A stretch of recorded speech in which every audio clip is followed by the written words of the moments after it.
I want to welcome everyone for attending today's session. Today we are going to be talking on the 2026 9% QAP, and this is kind of our first major kickoff event for this new QAP, which I'll be kind of going over and into throughout today's presentation. We also have a series of stakeholder events that are scheduled for the next coming weeks that we'll be getting into for that. So just a little bit of introduction. So I'm Cody Price. I'm the 9% Housing Tax Credit Section Chief. So I'm the one that kind of oversees the 9% LIHTC program and then formulates the QAP. So I'll be hosting today's session along with the stakeholder events in the coming weeks for that. For any questions or comments that you may have about the QAP, please feel free to reach out to qap@ohiohome.org. This is the designated email inbox, and so happy to field any questions that you may have during that time. I would like to introduce Bill Beagle, our Executive Director, to share a few words, and then he will introduce Matt Sutton, our new Senior Director of Housing Programs. So, Bill? Thank you, Cody. Well, good afternoon, everyone, and thank you for hopping on and participating in this vitally important process. My name is Bill Beagle. I'm the new Executive Director of OFA. I started in January. I spent, prior to this, I've spent 6 years with the Treasurer's Office in your senior role doing policy and programmatic work and legislative affairs. And prior to that, I spent 8 years as a state senator representing Western Ohio, including the Dayton area and the Wright Brothers home and the Wright Brothers bicycle shop. So again, thank you for joining us. I'm pleased to announce that I am not the new guy at OFA anymore. We actually have, I'd like to introduce Matt Sutter. Matt is joining us just Monday in the vital role of a Senior Director of Housing. And so Matt, I'd like you to introduce yourself and say hello to everyone. Sure. As I said, my name is Matt Sutter. I have about a 23-year career in local government up in Northwest Ohio in the Toledo area. Worked for Lucas Metropolitan Housing Authority, working on their development and operations department for about 18 of the last 23 years.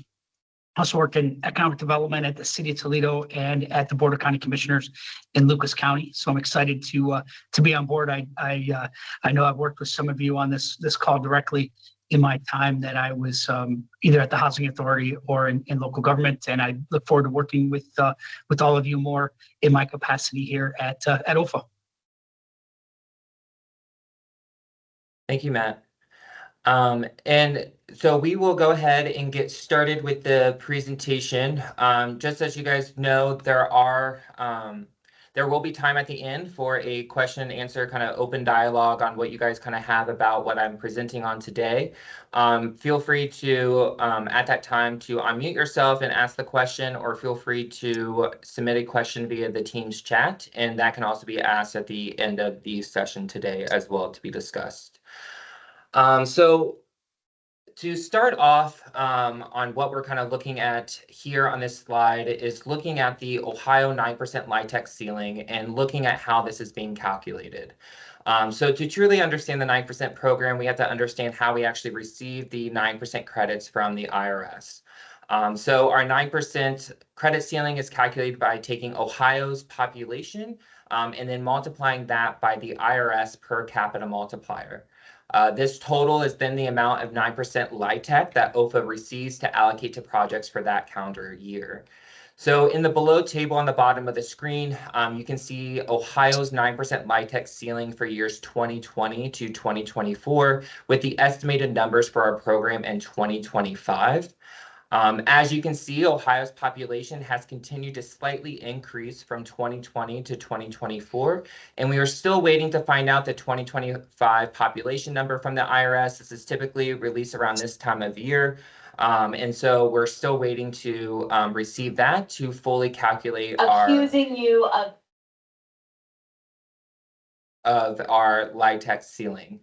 As for the per capita multiplier, we've seen some shifts in this amount, which I'll be getting into why in a few slides, but it's important to note that in November of last year, we learned that the IRS per capita multiplier increased 10 cents from 2024. And so it increased from this $2.90 to $3 per person for 2025.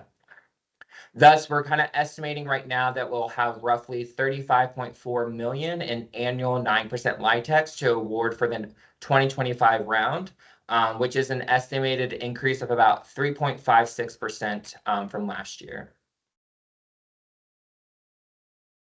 So before diving into the presentation, I want to start off with one measure that we've been tracking closely and tying some of our indicators to.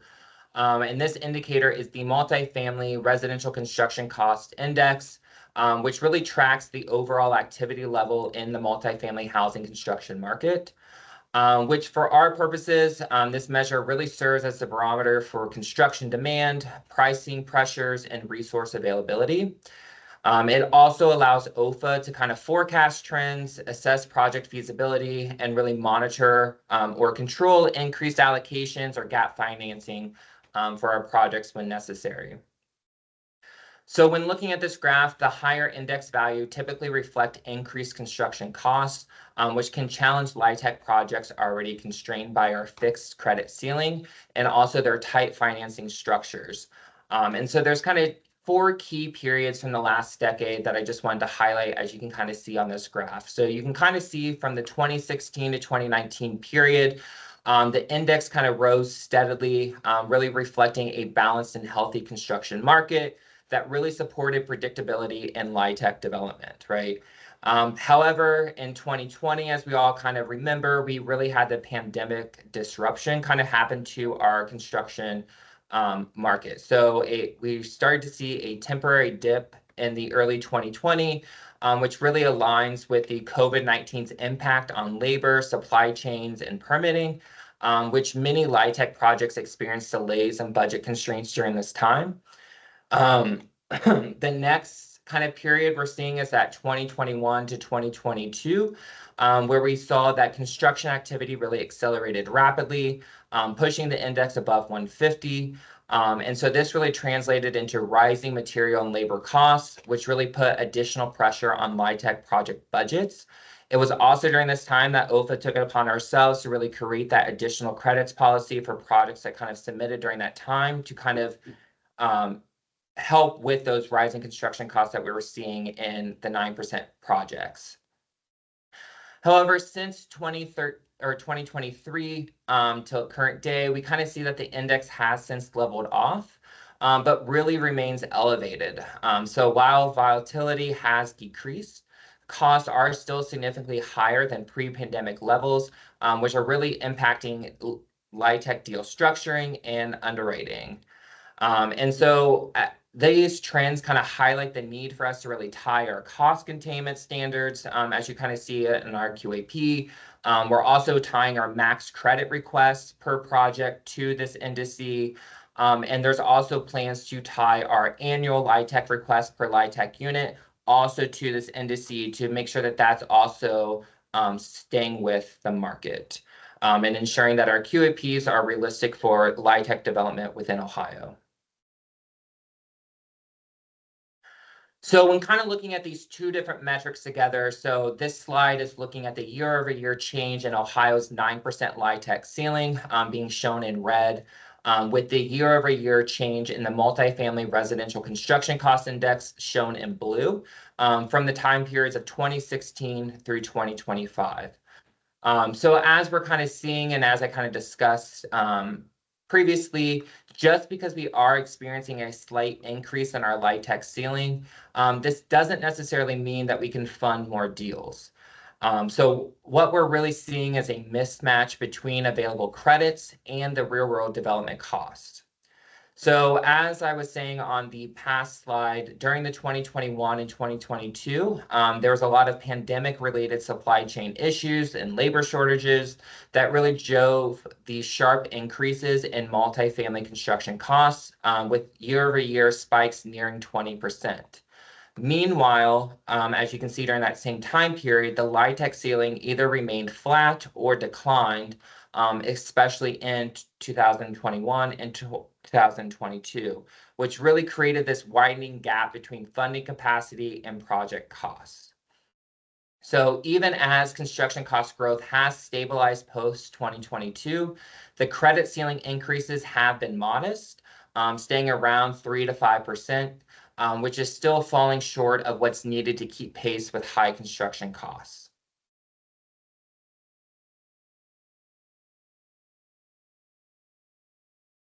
So this chart on the slide is looking at Ohio's 9% LIHTC proposal applications and reservations from 2015 through 2025. So really a 10-year look back. The red area is showing the number of proposal applications submitted, while the dark blue area is representing the actual reservations awarded, which is how many projects actually received a 9% tax credit allocation in that calendar year. So over the past 10 years, from 2015 to 2025, we've received an average of 82 proposal applications per year, peaking at 103 applications in 2014 and declining to 61 applications in 2025. Whereas on the reservation side, we've averaged about 36 awards per year. This peaked at 43 in 2018 and then gradually decreased to 31 reservations in 2022 and 2023, and then dropped off further to 24 reservations last year in 2024. And then we also anticipate awarding potentially 22 or 23 reservations this year in the 2025 round. And it really just comes down to the credit requests per project and how those scoring decisions are being made.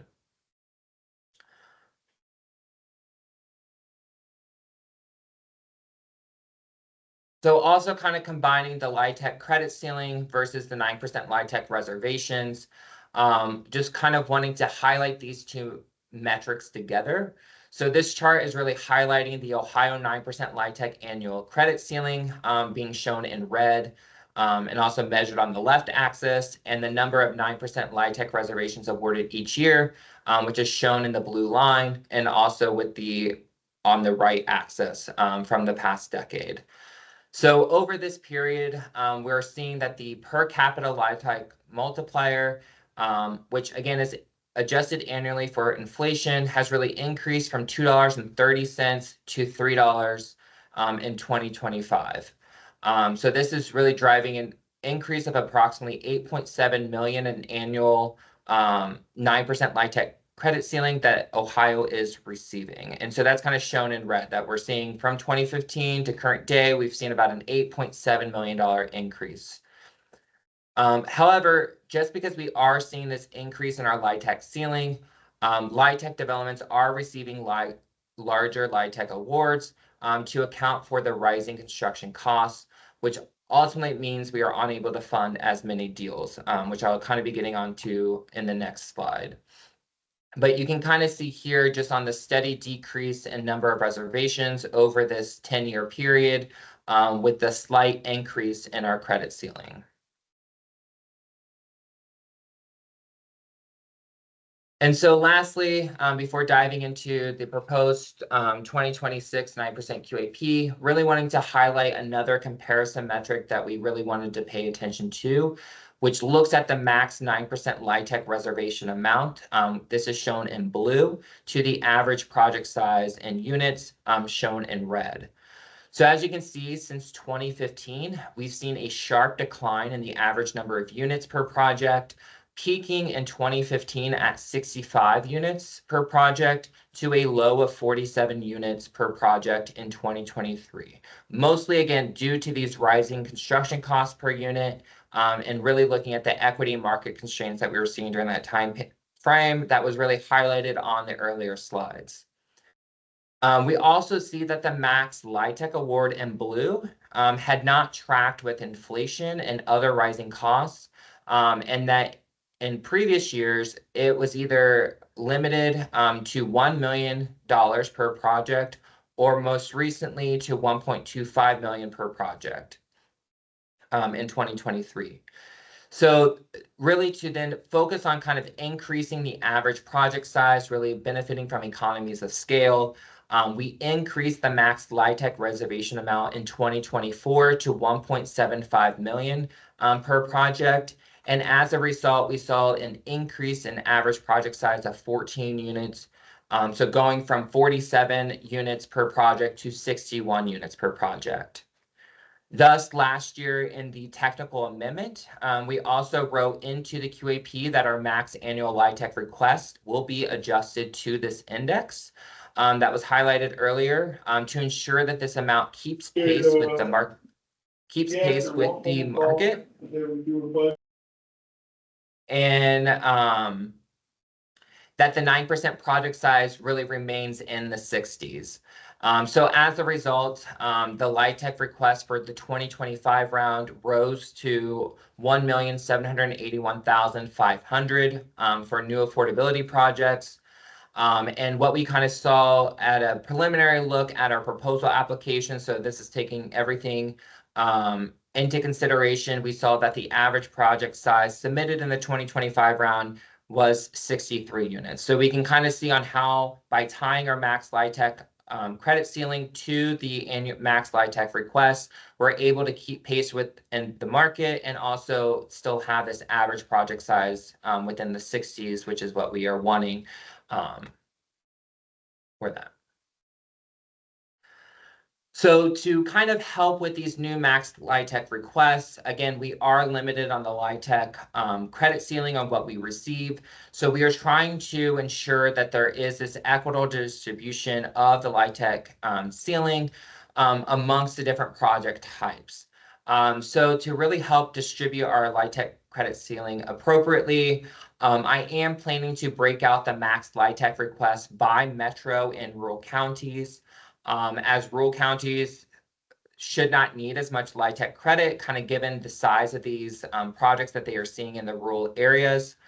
And so kind of using the current 2025 proposal applications and kind of looking at expected rise in inflation, the proposed estimated max LIHTC requests are follows.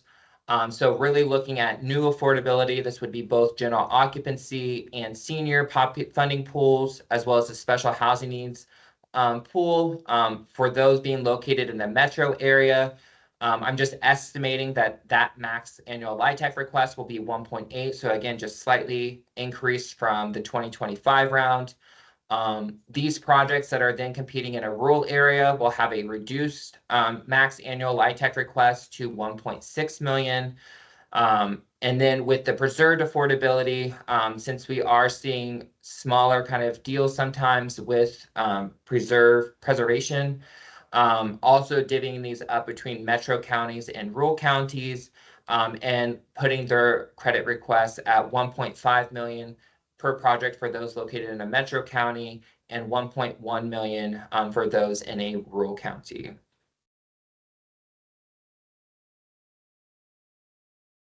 So after that, kind of looking at these max credit awards, now we're trying to think about how we are actually going to distribute this LIHTC ceiling throughout the state of Ohio.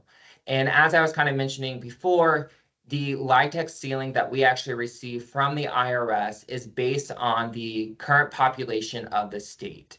So to really ensure that every part of the state is receiving this fair and equitable distribution based on the LIHTC ceiling and on their population, we are dividing the state into these 5 regions that are kind of shown on the screen. So looking at the Northwest Ohio, Northeast Ohio, Central Ohio, and then Southwest and Southeast Ohio. And so then based upon each region's population, they would then receive that share of the credit ceiling. So for example, if we're looking at this table on the right-hand side of the screen, we are seeing that Central Ohio accounts for about 19% of the state's population. So they will be entitled to 19% of the credit ceiling that I was talking about earlier, which is about 35.4 million. And so they would have about 19% of that, and I'll be breaking this out further on the next few slides. We'll then also see on Northeast Ohio that they represent about 37% of the state's population, so they will get 37% of the LIHTC ceiling. Northwest accounts for about 13% of our state's population, so they will get 13% of the state LIHTC ceiling. Southeast is 7%, and then Southwest is 25%. So really trying to distribute our LIHTC ceiling regionally to ensure that our LIHTC resources are hitting all areas of the state. So let's see on how this is actually being broken out. So let's look at Northwest Ohio, right? So we are having this metro county and rural county split as well. Similarly, if you've worked in the Ohio LIHTC program, you're kind of familiar with this map as well on how we are defining metro and rural counties based on Department of Development. And so what we're seeing is like the step one that we are looking at is a within region distribution. So as I was saying on the previous slide, we have about 35 million in our estimated LIHTC ceiling. Northwest Ohio has roughly 12.58% of our population, which means that is equivalent to about 4,445,789 in LIHTC credits, annual LIHTC credits for the Northwest region. We're also looking at the metro and rural population numbers for how this is actually being divvied up as well. So we see the metro population of Northwest is roughly about 40.69%. And so trying to ensure that of that LIHTC ceiling that the Northwest is having, that 40.69% will be going to the metro counties, and then the remaining will be going to the rural counties. But we want to make this realistic, right? So we want to look at the step two and look at this redistribution based on allocation. So as I was kind of saying on the previous slide, looking at the max LIHTC request based on a metro county or a rural county, just keeping in mind we are using the new affordability one, so looking at a 1.8 or a 1.6. So for this, we're seeing that the initial awards would be about one in each the metro county and the rural counties based on this split here. So kind of just pulling these numbers down. And then when you're actually putting these max LIHTC award amounts per project, we're seeing that you could actually do one metro deal and one rural deal, and then we would have this remaining budget to allocate for a project. So we want to keep the funds for this remaining in the region first. But then if there's no further deals that can kind of take this regional money, we will then bring this back to a state allocation pool, which again, I'll kind of be going into shortly after going through each of the region distributions. We are also putting county caps on this. So we don't want a certain county in a region to absorb all the LIHTC ceiling in that region. So we are basing this on a total of 20 awards based on the county's population as a share of the state. I do have an appendix slide that's kind of looking at this calculation and detailing it for the first 12 counties. But basically all counties in the Northwest region will be limited to one 9% LIHTC award, and this will be inclusive of new affordability and preserved affordability. So a little bit different than what we were seeing in past QAPs where preserved affordability was not being counted, but it will be counted in this new county cap for the 26 QAP. So another example, looking at Northeast Ohio. So again, you can kind of see which counties are being listed as a metropolitan county in Northeast and those that are in rural.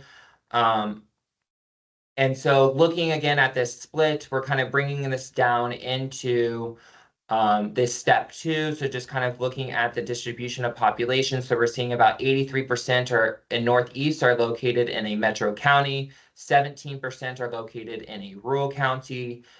So now let's redistribute based on the allocation. So we're assuming that this will kind of be about 2 awards in the rural counties and 6 awards in the metro counties.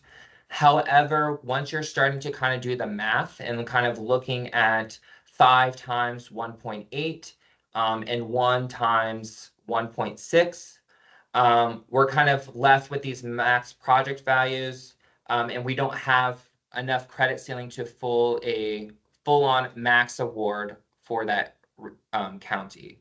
So again, these are just theoretical examples. I'm trying to give you an idea of how we're planning to split this LIHTC allocation. We understand that not every project is submitting a max LIHTC request, so there could be multiple awards that are not included on here. But this is just if that project is requesting the max, this is what we see can actually happen with that allocation to the region.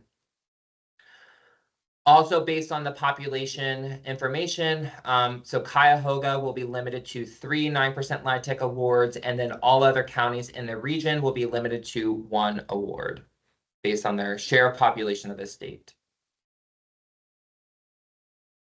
The next example to highlight is there's Central Ohio. So again, looking at the within region distribution, so we're seeing that Central Ohio is accounting for about 19.21% of the state's population. So this will equate to about almost 6.8 million in credits to be allocated to the region. Of this, when we're kind of looking at this redistribution based on the allocation, we're seeing that 3 of these awards could potentially be awarded in the metro counties and then 1 in the rural counties. So what we're kind of seeing here is just that since there is population in the rural counties, we want to ensure that there's at least 1 deal in the done in the region. So that's why there is a 1 here, and you can see our initial calculation is 454,000, but we're bumping this up to 1.6 to at least allow for 1 deal to be done in the Central Ohio region in a rural county. And so when we redistribute based on these awards, we're seeing that really it's coming down to about 2 max awards at 1.8 in a metro county, and then 1 in a rural county. But then this is leaving a remaining balance of about 1.6 million in annual credits. So again, I see this could be allocated to an additional deal in the Central Ohio region in a metro county. However, it's just not reaching that max award limit of 1.8. So we're just putting it in here as a remaining allocation. So when looking at the county caps, so within the Central Ohio region, Franklin County would be limited to 3 9% LIHTC awards, and then all other counties in the region will be limited to 1 award. Next is looking at Southwest Ohio. So they account for about 25% of the state's population, which equates to roughly 8.8 million in LIHTC ceiling going to the Southwest region. We're seeing about 89% of the population in Southwest live in a metro county.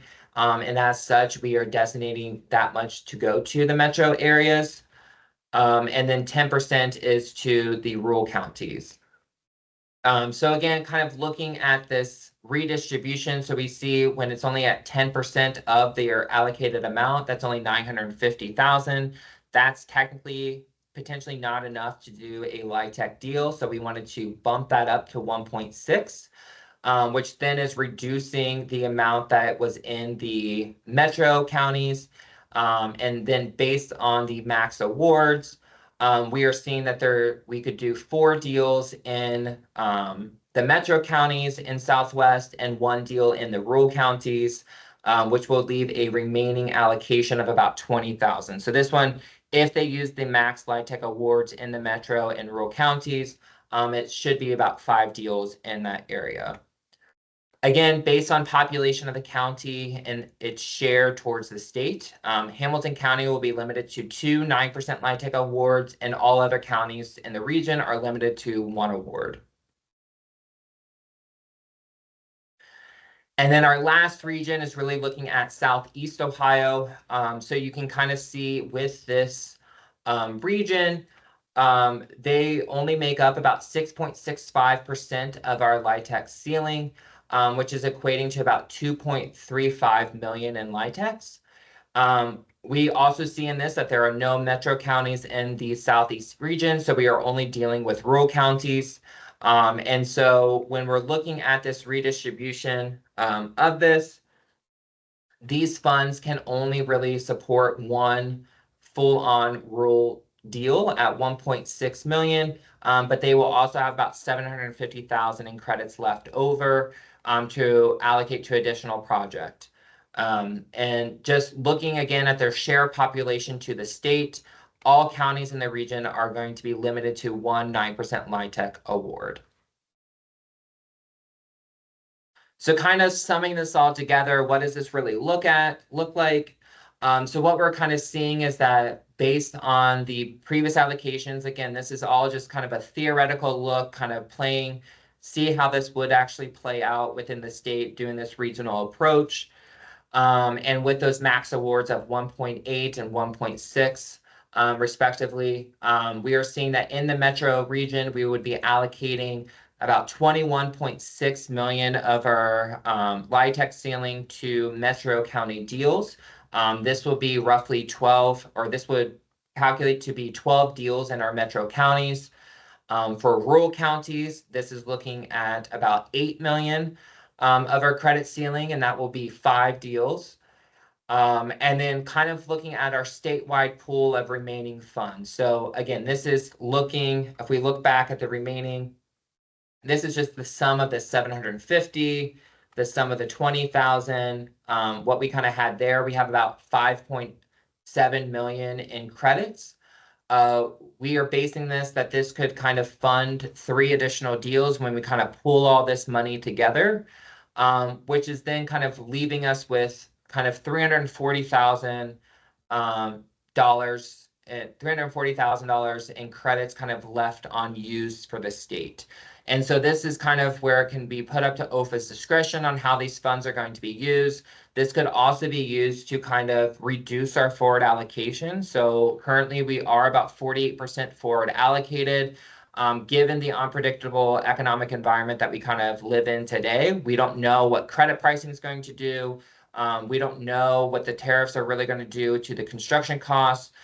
So it's just, there's a lot of uncertainties. And so ensuring that we have a future credit ceiling that we're not pulling from is kind of essential for the 9% program. And so kind of reducing that forward allocation where about half of our projects are receiving a 2026 allocation of funds for those that are funded in this program year will be really beneficial for future program years.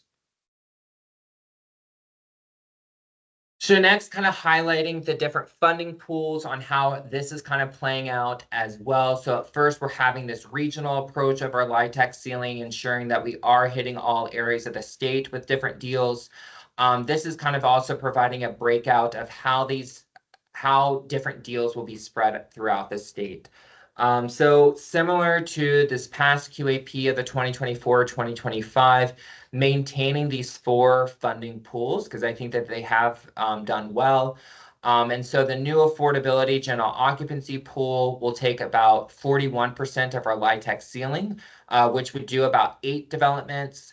The new affordability senior will do about 25% of our 9% LIHTC ceiling, which will be about 5 deals. The preserved affordability, I am planning to reduce this pool down to 14%. So this will be about roughly 3 developments throughout the state for preserved affordability. And then the last funding pool, this was formerly known as a service enriched housing pool, but really trying to broaden this to target other special housing need populations. Which I will be getting more into in the future breakout session in the coming weeks. But this would be about 20% of our 9% LIHTC ceiling, equating to about 4 LIHTC deals. So this is receiving about a 5% bump in our LIHTC ceiling, since it is going to be expanded to cover more special housing needs populations than what it was currently targeting. One of the major changes also that I'm planning for the 2026 9% QAP, for those that were kind of familiar with the technical amendment on the first draft on moving a lot of things to threshold that were scoring items, that's something that I'm also trying to target here in the 26 QAP. So within the sessions that are forthcoming in the stakeholder engagement, really trying to build out these threshold items that need to be met in order to be eligible to compete. So this is in those future sessions, really talking about pool eligibility, so defining what projects are eligible in each of the pools, looking at if there's any preference towards any type of deal. I'm also planning to move many of the previously scored items will now be threshold. So for example, in the new affordability general occupancy pool, requiring 811 units in those deals. There may be some conversation on how that is being done on a metro county versus a rural county deal. So further discussions on that, but just kind of giving you a general idea. Also trying to moving experienced service coordinator as a requirement threshold item for the new affordability senior and also the special housing needs funding pools. Again, I think we can all understand the benefit and need that a lot of these populations need service coordination at site. And so I think this will be a great benefit to a lot of those residents that are living in those properties to have these services on site. And then there will also be a series of building, unit, and lifestyle amenities that the developer will be able to choose from. So these are going to be population specific and be built out within these forthcoming stakeholder engagement sessions.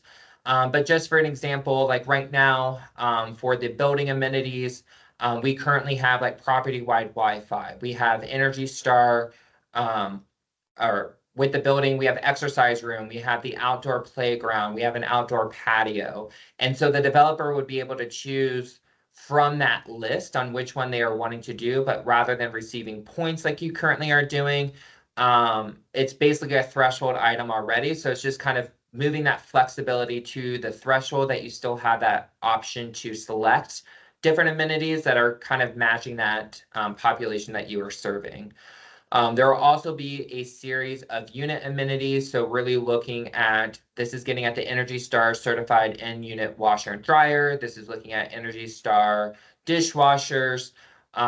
This could be a series of other things that I think could be built out again in these sessions. And then also the lifestyle amenities. And so looking at potentially that tenant credit reporting that is currently in the QAP, that could be an option.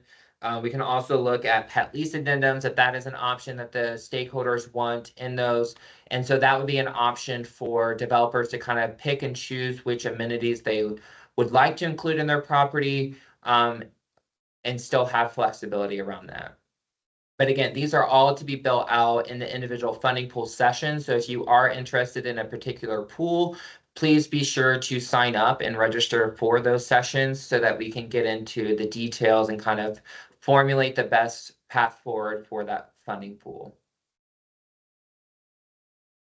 So by moving many of these currently scored items to threshold for the funding pools, there are going to be 3 primary scoring categories. So the main policy goal that I'm trying to accomplish with this QAP is really to prioritize LIHTC projects in high opportunity areas while also addressing housing need and ensuring efficient use of tax credits. So we are currently contracted with the Urban Institute, and they are creating 2 neighborhood opportunity indices, one that is geared towards the general occupancy and one geared towards senior. And they are also creating a housing needs index that will be towards everyone. And so these are going to be the primary drivers of our scoring decisions. The Urban Institute is still working through data collection and analysis. We are hoping that they are able to get us a completed analysis by the end of the month.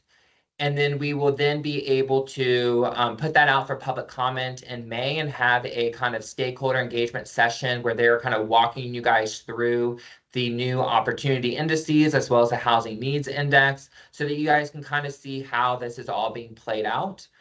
I'm also trying to ensure kind of baseline threshold measures so that we are placing these LIHTC developments in kind of higher opportunity neighborhoods. So it's looking at, is a 65 opportunity level kind of a baseline that is considered a good neighborhood. And so we at least want all LIHTC development throughout the state to be located in that level of opportunity. And so that will kind of be up to debate in the session that we hold with the Urban Institute in May. But just kind of keep that in mind that there will be kind of minimum threshold to ensure, since we are having this regional distribution, that we are able to at least ensure that we are funding the deals with the highest opportunity in that region or deals with the highest housing needs in that region. And then the third indicator is really looking at the annual LIHTC request per LIHTC unit. So these again are a similar measure to what you guys are already seeing. I'm wanting it to be more on a sliding scale so that we can kind of have these percentage breakouts of each of these indices. So I am looking at to kind of fulfill this policy goal that I have of projects in high opportunity areas by also addressing housing need and ensuring efficient use of tax credits, really weighting the opportunity index to be about 40% of an applicant's score. The housing needs index, will account for about 35% of a project score. And then the annual LIHTC requests per LIHTC unit will be, did it stop sharing? Is that what I'm hearing? You did. You were not screen sharing. Do you know when that was last shown? Maybe a slide or so ago. Pop back. Okay. There you one. go. That's it. This was the most recent? I believe it disappeared after this one. Okay, so you saw the threshold? Sorry. Yes, sir. Yes. Okay. Okay, sorry about that. I don't know what happened. Thank you for whoever commented on that, and I saw that. So with this, looking at the three primary scoring categories, so the opportunity index will be worth about 40% of a project score. The housing needs index will be 35% of the project score, and then the annual LIHTC request per LIHTC unit will be 25% of the project score. And so just keep in mind that this is a regional competition that we are moving to, right? That's how the LIHTC ceiling is being distributed to each of these regions. And so some of these regions may not have a 99 opportunity, or they may not have an 80 or more opportunity, right? And so it's really based on the region that you are competing in and submitting the application and the applications that we receive on what is the highest that we are looking at. Also, to kind of offset this prioritization of higher opportunity neighborhoods, I am also planning to put in this new set aside of projects located in a qualified census tract or QCT, and that contributes to a concerted community revitalization plan. So just for those that don't know, a QCT is really where either 50% or more of the households have incomes below 60% of the AMI, or that the tract has a poverty rate of 25% or more. So we still want to incentivize these areas if they are contributing to a concerted community revitalization plan, as this is one of the statutory preferences according to Section 42. So kind of we want high opportunity, but we are also looking to fund deals in those QCTs that contribute to the revitalization plan. So as I was kind of saying, kind of looking at the overall set aside, so this first one is going to be that QCT that contributes to a concerted community revitalization plan. I'm assuming this might be at least one project out of the 20 that are potentially funded. It could be It might be worded as at least one, so we could do two. It just kind of depends on where we're at with credit requests. And so the other overall set aside that we will maintain is this Community Housing Development Organization, or CHODO sponsor set aside. So this is what we currently see in the 9% QAP. And we will be setting aside at least 2 projects to really assist Ohio's need to meet its CHODO set aside with the Home Investment Partnership Program Home Funds. And so this is currently worded as at least 2 projects. I assume we're probably going to be, we made 3 reservations last year, and we'll probably be making 3 reservations of CHODO's set asides again this year, just to ensure that we are meeting that CHODO set aside for the state. So after projects are scored, we are then having these set of funding priorities or tiebreakers. And again, I really want these to be built out and ranked in future sessions that we have that are each population specific. So I think currently we kind of have different funding tiebreakers and that are constant across the funding pools, but there may be something that is more important for one population than the other. So that's what I really want to build out in these stakeholder engagement sessions in the coming weeks, to kind of understand what should be the top funding priority or tiebreaker in each of these pools. So some of these might include the highest raw opportunity score. We could look at the raw housing need index score that the Urban Institute's also creating. We could look at the highest number of LIHTC units. We could look at the highest number of units with a project-based rental assistance.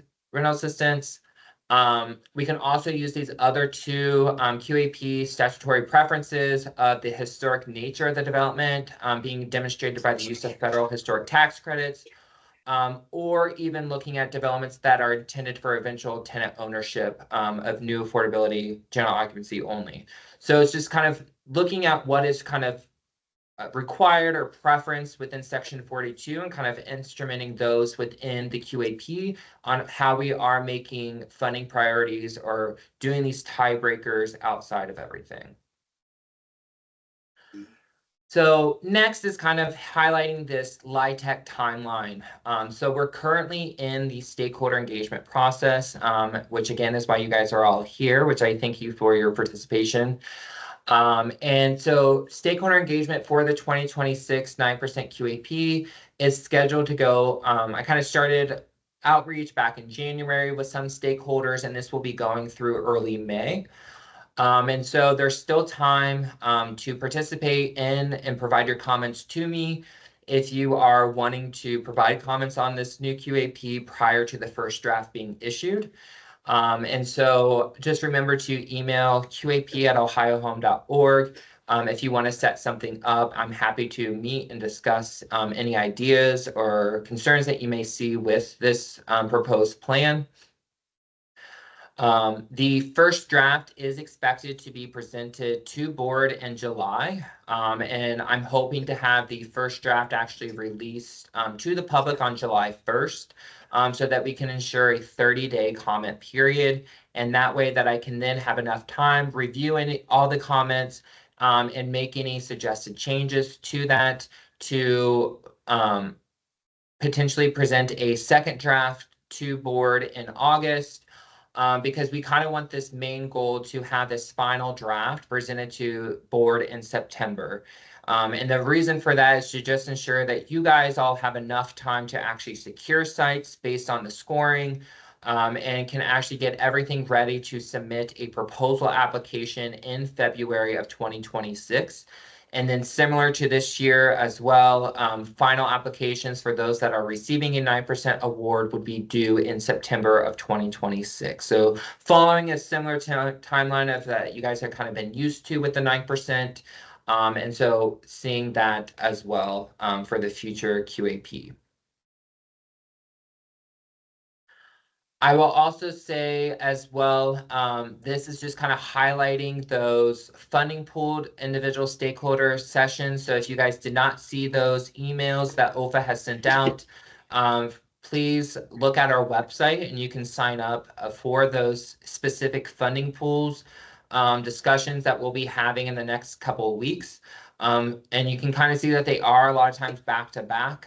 This is just to ensure that we kind of get through these in a timely manner, and so that I have enough time to digest all of the comments that you guys present, and can put that into a QAP to present in July. And so the first funding pool discussion will really be going on the general occupancy, new affordability, and that will occur on April 7th from 10 a.m. to noon. The new affordability senior funding pool discussion will be occurring on April 10th from noon to 2 p.m. The preserved affordability funding pool will happen on April 11th from noon to 2. And then the special housing needs funding pool discussion will occur on April 14th from 10 a.m. to noon. And similar to what I kind of stated earlier in today's presentation, all of these sessions will be recorded and posted on our website along with a copy of the slides. So if you are unable to attend, these will still be made available to you, so that you are able to use this information to make any decisions or comments that you have for the next QAP. And as promised, just kind of highlighting how the county caps are kind of being calculated based on this. So you can kind of just see what we are doing is using data on the most recent 5-year ACS. So really kind of looking from 2019 to 2023. This is the most recent 5-year ACS data that was released back in December of 2024. And so what we are really doing is looking at each of the county's population and dividing that population by the state's population to get a percentage.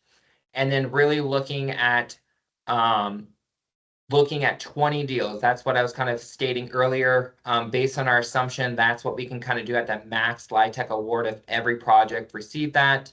And so looking at the share of state's population, that is where we're seeing these county caps based on the share of population, that Franklin and Cuyahoga would be at 3 deals and then Hamilton County at 2, and then the remaining counties throughout the state will be limited to 1 9% LIHTC deal in that round. So with that, I'm going to turn it over to questions, kind of open it up, see what individuals kind of have comment-wise. I want this to kind of be an open dialogue. So if you have any questions that you want, I'm happy to respond in real time. And we can have this open discussion dialogue. So I would like to turn it over to you guys to have if you have any questions.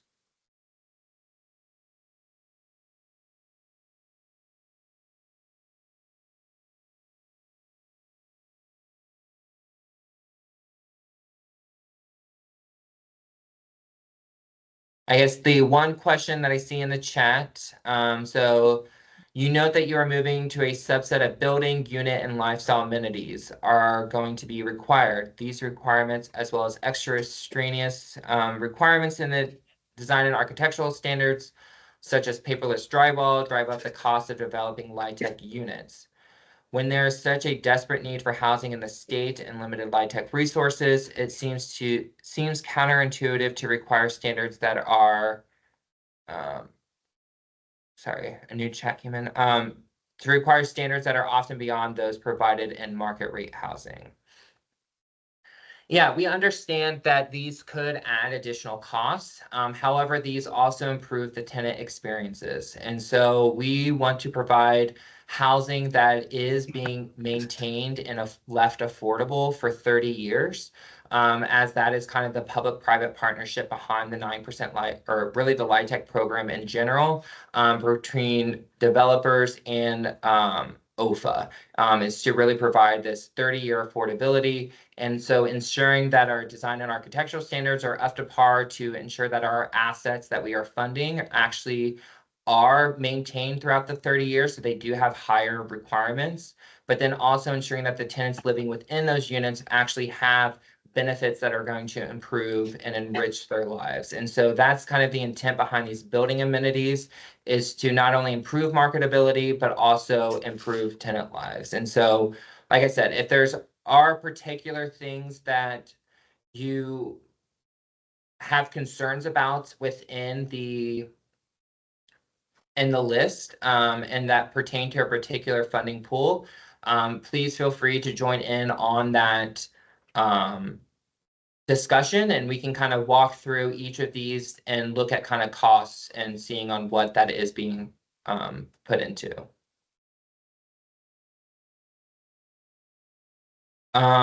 The next question, and then David, I will come to you next. The next question in the chat is, given that there are so many existing headwinds, could OFA consider revising the design and architectural standards to give some relief on elements that are driving these higher costs to build? Yes, so we are planning on, we're trying to decide how to provide these updates. So right now we have the FAQ document for the design and architectural standards posted. Rachel has been organizing with the architects here at OFA architectural roundtables to kind of get ideas from the architects on how to best improve the design and architectural standards. So they're starting their stakeholder engagement now, and those feedback will then kind of go in. We understand that the DOS is kind of a beast of a document, and so we don't want to rush it. And so we want to make sure that it is being fully vetted and has a lot of community input and engagement so that we are putting things in that are actually reasonable. And that will then allow for us to, so we're hoping that it might be ready for I think we were saying the 2027 round. So trying to go through a full-on stakeholder engagement process through this year. Same with the design or the underwriting guidelines, kind of our ancillary guidelines that oversee all of our programs, having a later start date. So we don't know yet if it's going to be 2026 start date or 2027, but that is still in the works. But David, if you want to unmute and ask your question. Sure. Thanks, Cody. Just, I guess, I know one of the frustrations with Opportunity Index in the past, and if you're talking to the Urban Institute about kind of how you redo this, one is just making sure, real estate moves pretty quickly and neighborhoods move quickly. And oftentimes it felt like the data was just lagging in terms of the situation on the ground. So, I don't know exactly how to account for that, but just making sure that the data is not like, right, we're using 2020 whatever data on neighborhoods that are moving really quickly. And then secondly, I know that, we often, like different sides of the street would have different opportunity indexes, which was a frustration when, we do affordable and market rate, and I could be building market rate housing and it wouldn't score well enough to build affordable housing, which was ironic. So just, making, if there's ways to address that with the Urban Institute. And then I guess one other comment is just if Opportunity Index is going to continue to be such a big driver, I think another frustration has been that it seemed like in the past, all three of your major funding programs all were like, hey, if you weren't just good discount to market and good Opportunity Index, there was no chance in any of the programs. And so just as you look at BGF and Ohio LIHTC and 9%, that, there's a lot of neighborhoods that need this housing. And if, I think I even heard you say, like, we're going to have kind of a baseline that you have to be a 65 or something, that just, you may be freezing out a lot of places that really need housing if that is true across your programs.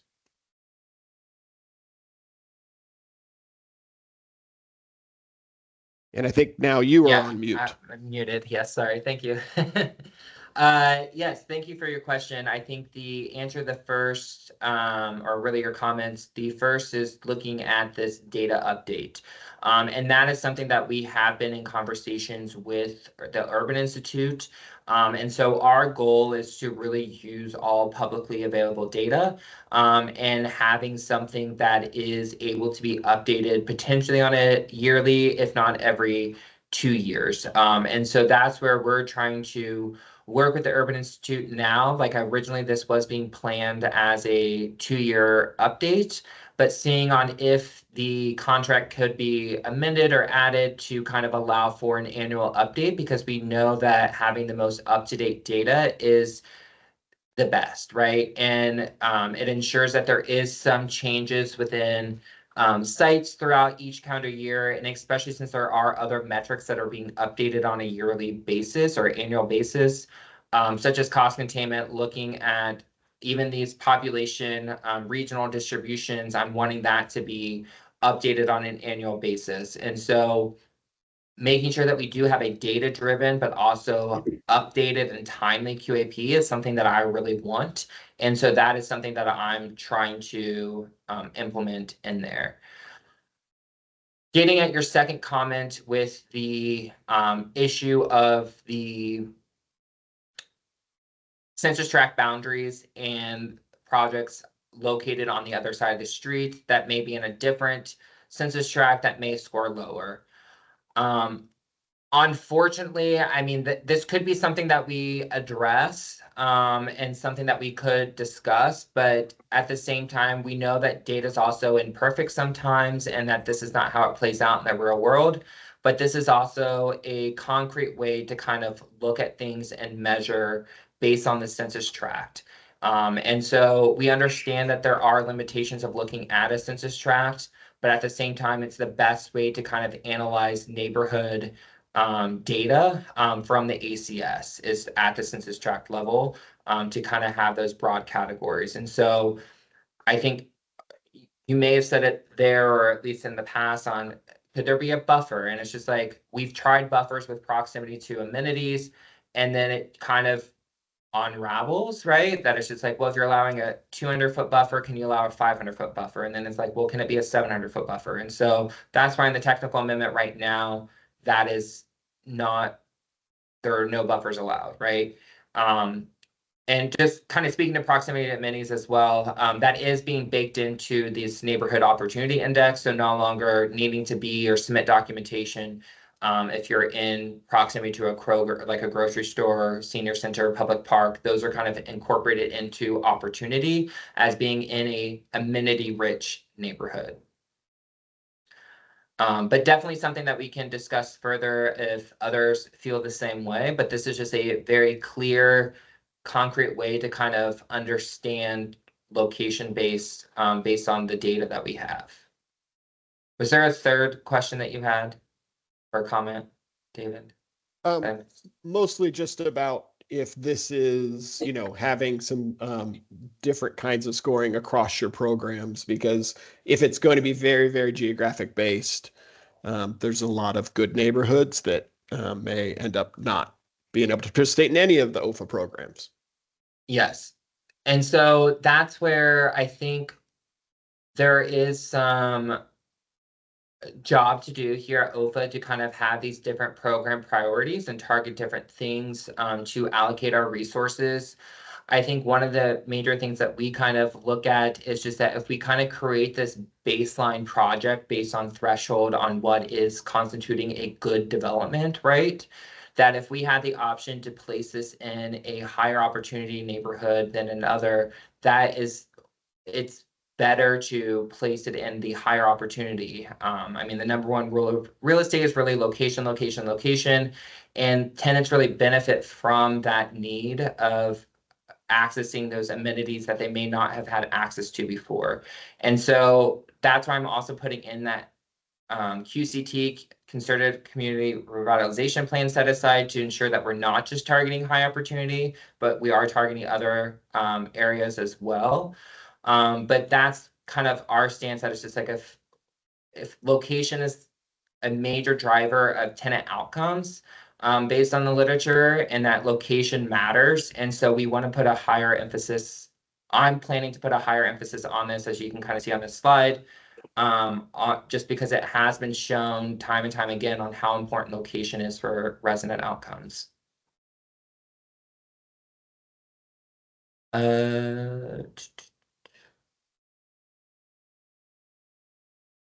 So Roy's question in the chat, how can OFA address the problem that many of the counties categorize as urban and mostly rural in character?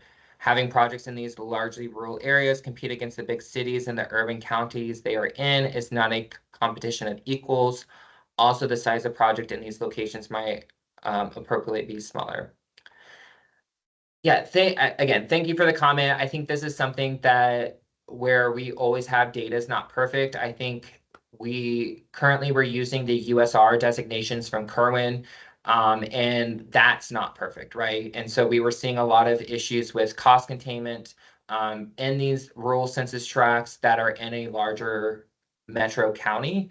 And that may have received a competitive edge because they're able to build off of the metro area, the city in that county.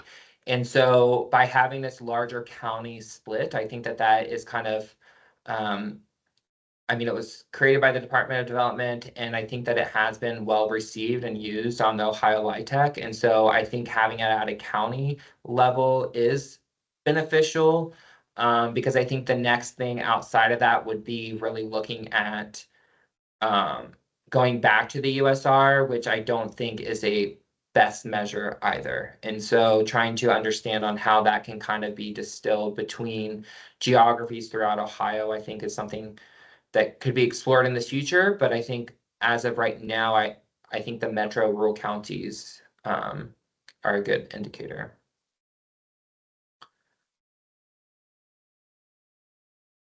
The next question I see, where can the revitalization plan areas be identified? Will the revitalization plan areas be included on the interactive map? So I think in the past, these are really identified by the applicant. I don't believe OFA has been providing those on our website. We will identify QCTs and DDAs, but I don't think that we were ever highlighting the revitalization plans. And so that would be the job of the developer to seek out those communities that have the concerted community revitalization plan and submit that with their proposal application.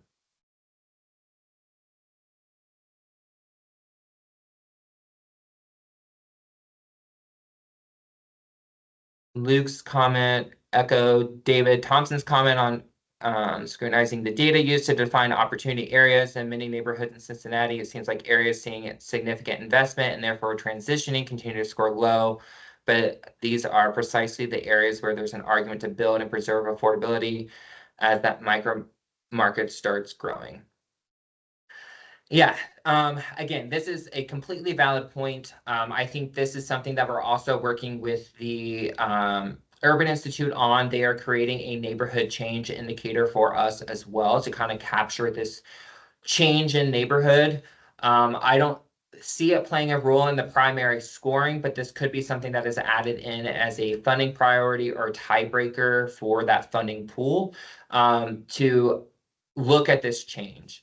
I think, yes, every data lags a little bit, but I think we need to pay attention to data as well and have that really inform our decision making process. And so in areas, I mean, I assume that these areas in Cincinnati are not in QCTs, but that is the purpose of this set aside listed on the slide. That is just like on these areas that are revitalizing and having significant investment that may not score as well on the opportunity. We are setting aside preference to fund those types of deals.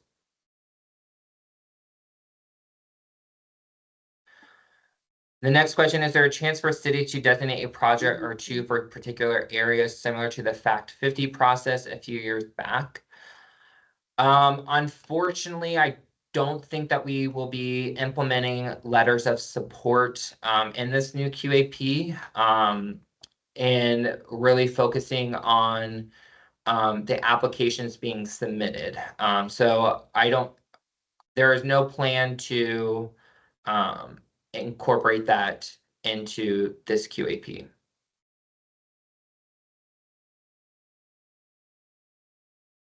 The next question, could you consider intentionally aligning with local government investments and strategies? For example, if a city has areas focused it's driving investment towards, could you consider giving that scoring weight to A, leverage the LIHTC impact, and B, coordinating with your local partners? Yeah, so I think this can really be instrumental with this scoring category of annual LIHTC request per LIHTC unit, right? So if you are able to leverage funds for your deals and receive a lot of this local support that you're receiving and able to show, say, local home funds or local CDFI funds or other sources of gap financing in your deal, that should lower your annual LIHTC request per unit. And if so, you will score higher because you have a lower LIHTC request now. And so that is the inadvertent way of kind of getting at this leveraging category. I think the issue that we've kind of experienced in the past with leveraging is that we need firm financial commitments. And so it's hard for us to actually underwrite a deal for projects that may not have a firm financial commitment. And we also don't want to, there's a lot of uncertainty that's going around right now, especially with HUD on these local and county home dollars, right? That is just like, we don't know the future state of these. So that used to be a very, or even the CDFI, right? So there's a lot of uncertainty with some of these gap financing fillers that have traditionally been accounted for as leverage. And so the comment, local geographic priorities. Well, and right, I think that's where it comes down to the deal structuring on the underwriting. I don't see, again, we can explore. I just don't think that leveraging in this kind of environment right now is kind of the best scenario on the certainty for funds. But again, we can explore this further in some of the funding pool discussions as well. If that is something that you would like to discuss there, or Luke, if you want to unmute yourself and explain more, that would be helpful as well.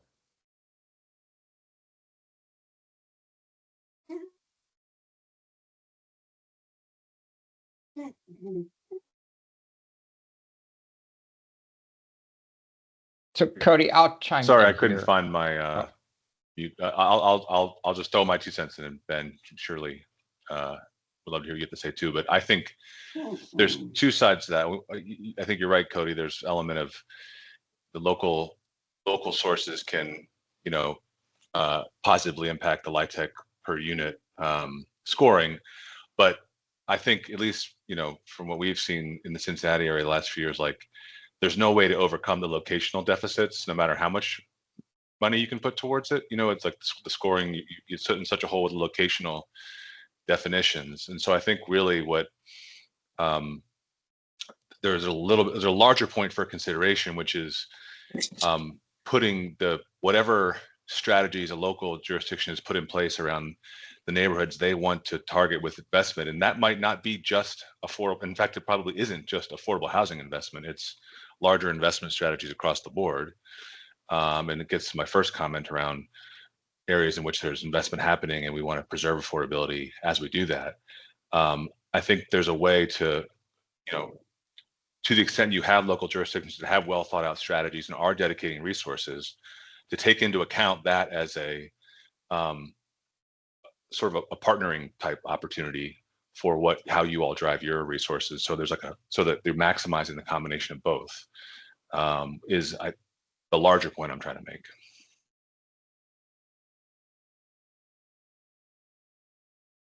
Yeah, I think, Ben, were you going to add into that?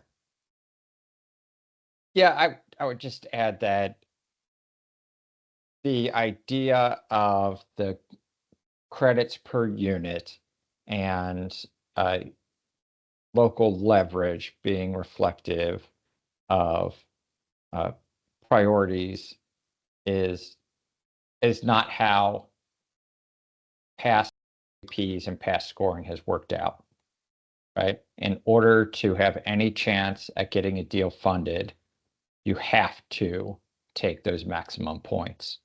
And so it's just not, it's not doing, I think, what you're suggesting it would do here. So the annual LIHTC request per LIHTC unit that I have here is going to be a sliding scale metric, right? So it's not going to have these buckets of predetermined that you get 10 points if you're 25,000 and under, right? It's going to be a sliding scale. And then what you kind of choose that to be will be then worth 25%. So it's kind of breaking away from this certainty or predictability that may be knowing what your competitors are actually submitting, because you would then theoretically receive more points the lower LIHTC request that you are submitting, and you kind of don't know what the other applicants are submitting as well. You may see kind of general location aspect, but it's up to you on if you are able to find outside resources, partner with local governments, receive that support from them in financing, then you are potentially able to kind of lower that LIHTC request to become more competitive in the round to get that composite score.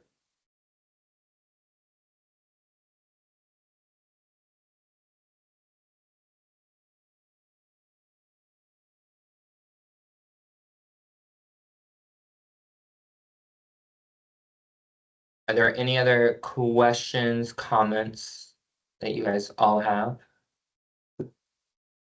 I know we have this until 2, so there's still about 40 minutes left. So there's still plenty of time.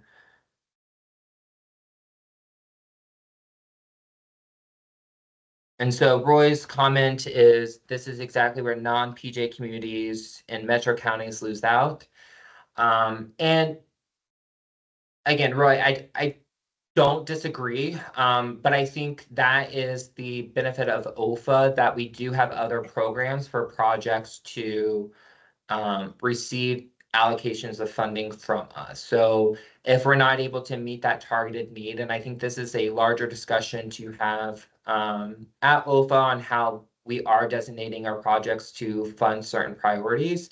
I know that I'm planning on targeting like the HDGF, the Housing Development Gap Financing Program, to be non-PJ specific. Obviously, those are non-LIHTC deals, 4 to 24 units.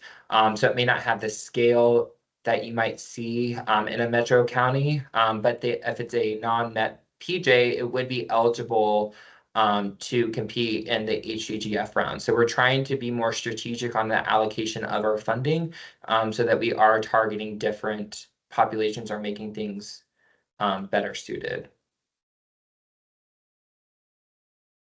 Andrew's question, are 811 commitments going to be required for general occupancies such as in the current 2025 QAP? Yes, so that is one of the threshold requirements that I'm putting in here for new affordability general occupancy.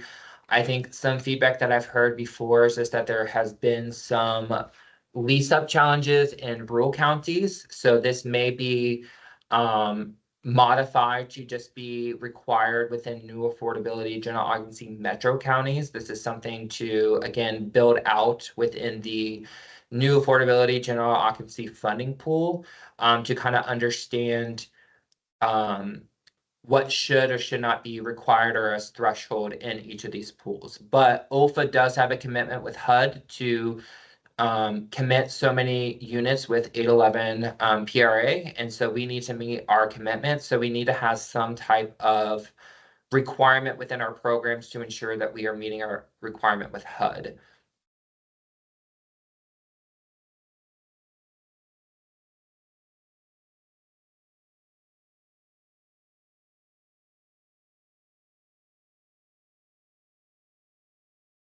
Are there any other questions?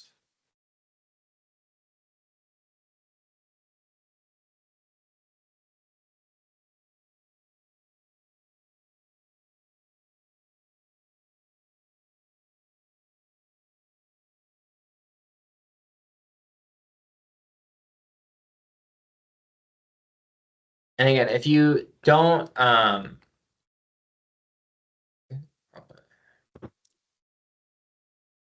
I can share a quick thought on the competition between participating jurisdictions and otherwise. And I have only have understood the regional split and county limits from today's presentation, so I have no special insight, but to the extent those create their own distinct sub-competitions, it largely addresses the concern of participating jurisdictions deals in those areas having an advantage over others. Yes, thank you. Great point.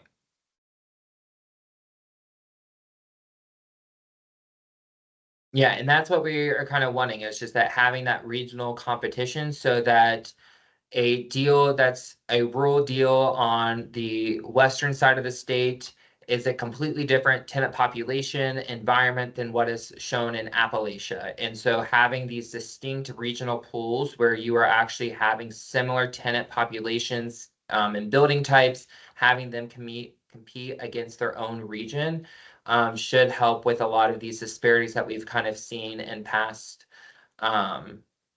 awards and proposal applications on seeing differences and having them compete against one another if they're just rural versus now it's, well, you're in a rural county in this region competing against each other.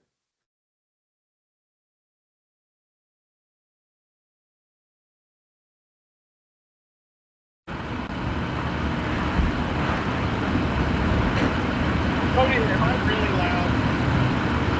Your background noise is really loud and your voice is really low.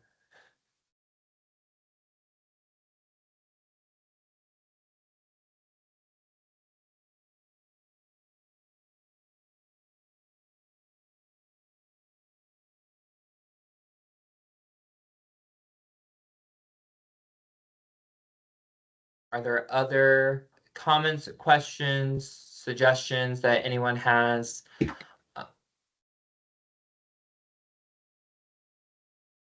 John McKay, were you going to say something? I think you're unmuted.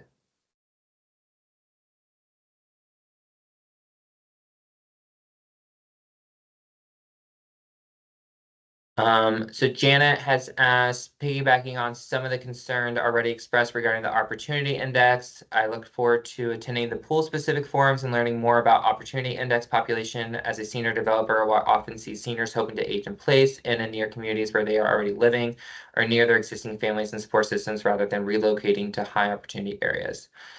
Yes, and we are currently working with the Urban Institute, as I was previously saying, to develop a specific opportunity index designated for seniors.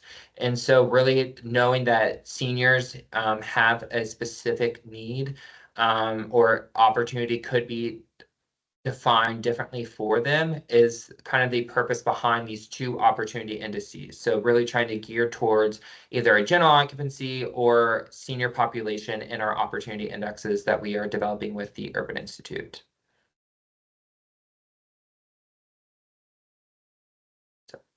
All right, Cody, I've come off mute again. Is it better this time? Yes. All right. Sorry about that, everybody, putting you through that. I just have a couple of comments that I want to make in this more public forum. One is a real appreciation for you beginning to explain what the policy goals are that you're trying to accomplish as you're doing this, so that we have some context for why these things are being included and these changes are being proposed. And I think the more that you can share with us what you're trying to accomplish as you do these, the better, and the more helpful these feedback kind of stakeholder forums can be. So thank you for starting that and for starting with these stakeholder engagement forums. And I also want to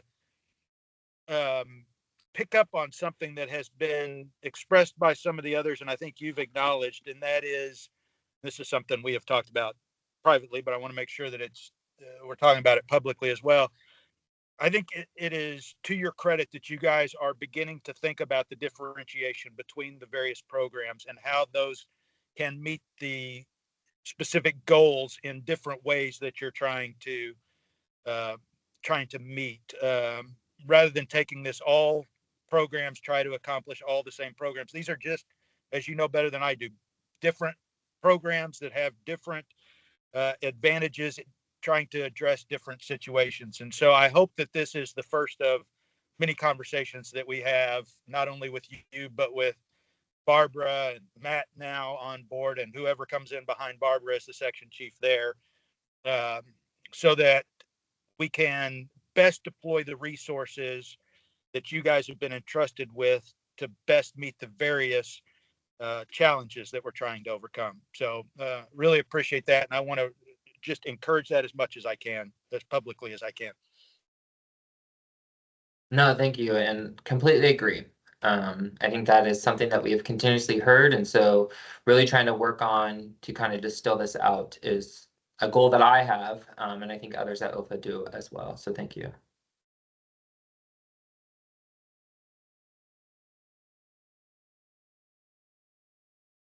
Are there any other questions, comments that people have that want to be discussed at this general kind of overview? Like I mentioned, and as you can kind of see on the slide, we are going to be having 4 specific stakeholder engagement sessions outlined for each of the different funding pools that we have.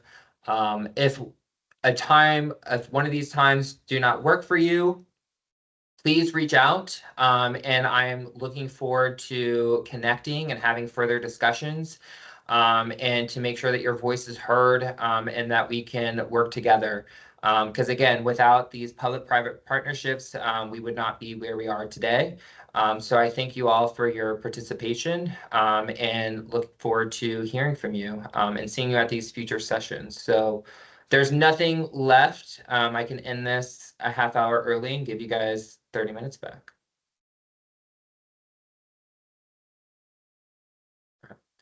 Thank you so much.